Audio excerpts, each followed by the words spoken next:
নমস্কাৰ বন্ধুসকল, মই হাতীমে আজি আকৌ পুনৰাই তিয়হৰ খেতিৰ ভিডিঅ' এটালৈ উপস্থিত হ'লোহি।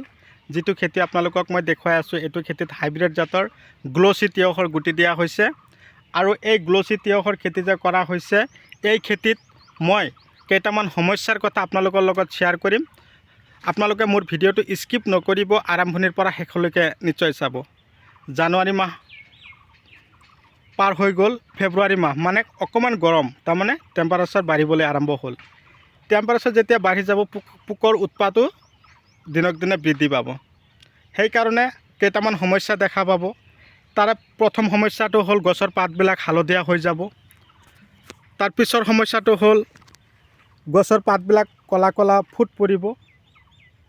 তাৰপিছত দেখা পাব গছত থকা যিবিলাক ফলন লাগন দিছে, সেই লাগন দিয়া ফলনবিলাকত লাহে লাহে ফুটা কৰিব, ফলনবিলাক বেকা হৈ যায়। এনেকুৱা ধৰণৰ সমস্যাত আমি জৰ্জৰিত হৈ আছোঁ। তো তিয়হৰ খেতি আটাইতকৈ লাভান্বিত খেতিৰ ভিতৰত আছে তিয়হ। অলপ দিনতে গছত লাগন দিয়ে আৰু অলপ দিনৰ ভিতৰতে প্ৰচুৰ পইচা আমি বা টকা উপাৰ্জন কৰা ভাল এটা খেতি হিচাপে আমি তিয়হৰ খেতিক চিনাকি দিব পাৰোঁ। তো এই খেতিৰ যিটো সমস্যা মই আপোনালোকৰ লগত আলোচনা কৰি আছোঁ, তাৰে প্ৰথম সমস্যাটো হ'ল কি হালধীয়া হোৱা, পাতবিলাক কোচ খাই যোৱা। এইটো সমস্যা আঁতৰাবৰ কাৰণে আপোনালোকে শ্বৰ্ট, তাৰপিছত আৰু এটা ঔষধৰ নাম হ'ল ডাষ্টাৰ, গ্ৰেচিয়া, চেমোডিছ, এইকেইটা ঔষধ যদি আপোনালোকৰ খেতিত দিব পাৰে, প্ৰস্পেক্টৰ, এই ঔষধকেইটা আপোনালোকৰ খেতিত যদি ইউজ কৰিব পাৰে, আপোনালোকৰ খেতিত আৰু কোনো সমস্যা নাপাব। তিয়হবিলাক ফুটা কৰিছে, খাই আছে, শ্বৰ্ট স্প্ৰে কৰিব, মেজগাৰ্ড, বায়'ড'জ, বহুতকেইটা ঔষধৰ নাম কৈছোঁ। পাতবিলাক হালধীয়া হোৱাৰ পিছত ক'লা ক'লা ফুট পৰে। ক'লা ক'লা ফুট পৰাৰ পিছত আপোনালোকে কি কৰিব, লক্ষণ দি স্প্ৰে কৰিব। তো আপোনালোকৰ তিয়হৰ গছত যদি পাতবিলাকত এনেকুৱা ধৰণৰ দাগ পৰা দেখা পায়, তাৰপিছত এনেকুৱা ধৰণৰ কোচ খোৱা দেখা পায়, তেনেহ'লে আপোনালোকে চেমোডিছ স্প্ৰে কৰিব। চেমোডিছ স্প্ৰে কৰিলে আপোনালোকৰ গছৰ এনেকুৱা পাতত থকা দাগবিলাক নোহোৱা হ'ব। লক্ষণ দি স্প্ৰে কৰিব, গছত থকা ক'লা ক'লা দাগবিলাক নাথাকিব। আৰু গছৰ আগবিলাক কাটি দিয়া শ্বৰ্ট স্প্ৰে কৰিব, প্ৰস্পেক্টৰ স্প্ৰে কৰিব।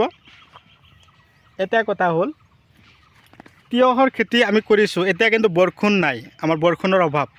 আমি এতিয়া পানীৰ যোগান ধৰিবলৈ হ'লে, জলসিঞ্চন কৰিবলৈ হ'লে আমি মেচিনেদি দিব লাগিব, হুণ্ডাই দি দিব লাগিব। কিন্তু কথা হ'ল, আমি যে দিম, কেতিয়া দিম, আমি কিন্তু খেতিত ঘংঘনাই পানী দি থাকিব লাগিব। তিয়হৰ গছত কিন্তু পানীৰ যোগান বেছি দিব লাগে। তিয়হৰ খেতিত কিন্তু পানী বেছি লাগে।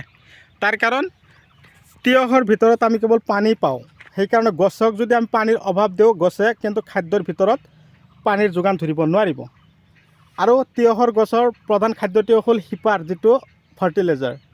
এই শিপাৰ ফাৰ্টিলাইজাৰৰ ভিতৰত আছে জিভা 26, মাৰ্ভল, কাৰ্বগ্ৰীণ। এই দানাকেইটাই কি কৰে, গছক তাৰমানে পানীৰ যোগান ধৰে। কাৰ্বগ্ৰীণ তাৰমানে পানী যদি খেতিত নাথাকে, তথাপি সি পানীৰ যোগান ধৰিব পাৰে গছক। সেইকাৰণে আপোনালোকে এনেকুৱা ধৰণৰ উন্নত দানাবিলাক তিয়হৰ খেতিত দিব।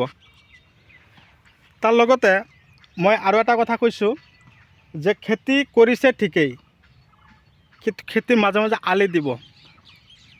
পানী যেতিয়া দিব, আপোনালোকে ধুনীয়াকৈ এটা এটা সৰু সৰু আলি, ইফালৰ পৰা সিফালে যাতে পানী যাব নোৱাৰে, ইফালৰ পৰা সিফালে যাতে যাব নোৱাৰে। আৰু মাজে মাজে আপোনালোকে DAP সাৰটো সিঁচিব, তাৰ লগতে ফাৰ্টিলাইজাৰখিনি দিব। পানী দিয়াৰ পিছত, আগত নিদিব। পানী দিয়াৰ পিছত যদি আপোনালোকে এনেকুৱা ধৰণৰ ফাৰ্টিলাইজাৰ ইউৰিয়া আৰু DAP লগত মিক্স কৰি দিব পাৰে, তেনেহ'লে চাব। আৰু ইউৰিয়াটো পৰাপক্ষত অকণমান কম দিব, DAPটো অকণমান বেছিকৈ দিব। ইউৰিয়াত তাৰমানে নাইট্ৰজেন থাকে 64%। এই নাইট্ৰজেনৰ পৰিমাণটো খেতিত বেছি হৈ গ'লে খেতিত তাৰমানে গছত ফাংগিচাইড লাগি যায়। আৰু তাৰ বিপৰীতে আপোনালোকে মেগনেছিয়াম আৰু কেলছিয়ামটো দিব। মই ফাৰ্ষ্টতে এটা কথা কৈছিলোঁ যে গছৰ ফলনবিলাক বেকা হয়। মেগনেছিয়াম আৰু কেলছিয়ামৰ যেতিয়া অভাৱ হয়, ফছফৰাছৰ অভাৱ হয়, তেতিয়া আপোনালোকে গছত কেলছিয়াম আৰু মেগনেছিয়াম দিব। আৰু এটা কি হ'ল, ফছফৰাছৰ অভাৱ হ'লে গছত কি হ'ব, আপোনালোকৰ খেতিত গোবৰ সাৰটো আমি দিওঁৱে, গোবৰৰ লগত আপোনালোকে এই আমাৰ চৌকাত পুৰি থোৱা যিটো ছাই আছে, সেইকাৰণে খেতিত দিব লাগে। ছাইত যথেষ্ট পৰিমাণে ফছফৰাছ পোৱা যায়।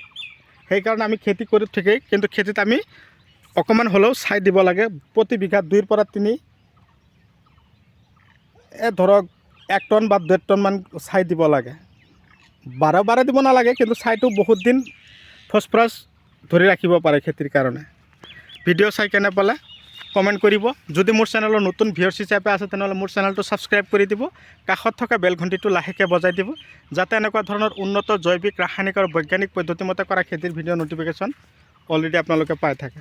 তো কথা হ'ল, আপোনালোকৰ উজনি আমাৰ নামনি, আপোনালোকে যে খেতি কৰি আছে উজনিৰ ফালে, নামনিৰ ফালে, তো আপোনালোকে কিন্তু এই যিকেইটা ফাৰ্টিলাইজাৰ ক'লোঁ, যিকেইটা ঔষধৰ কথা ক'লোঁ, যিটো ফাংগিচাইডৰ কথা ক'লোঁ, এইকেইটা ঔষধ আপোনালোকৰ তাত যদি নাপায়, আপোনালোকে 7002163162 যোগাযোগ কৰিব। এইটো নম্বৰত হোৱাটছআপ কৰিব। আপোনালোকক মই এনেকুৱা ধৰণৰ ফাৰ্টিলাইজাৰ, এনেকুৱা ধৰণৰ ঔষধবিলাক মই যোগান ধৰিম, যাতে আপোনালোকৰ খেতি ভাল থাকে, গছবিলাক সুস্থ ৰাখিব পাৰে, গছে যাতে আপোনালোকক ভাল ফলন দেখুৱাব পাৰে, গছৰ পৰা ফলন ছিঙন দি আপোনালোকৰ যাতে ভাল লাখত টকা উপাৰ্জন কৰিব পাৰে, মই তাকে কামনা কৰি অন্ততঃ আজিৰ ভিডিঅ'টো মই অন্ত মাৰিছোঁ। পৰৱৰ্তী ভিডিঅ'ত পুনৰাই লগ পোৱাৰ আশাৰে ধন্যবাদ।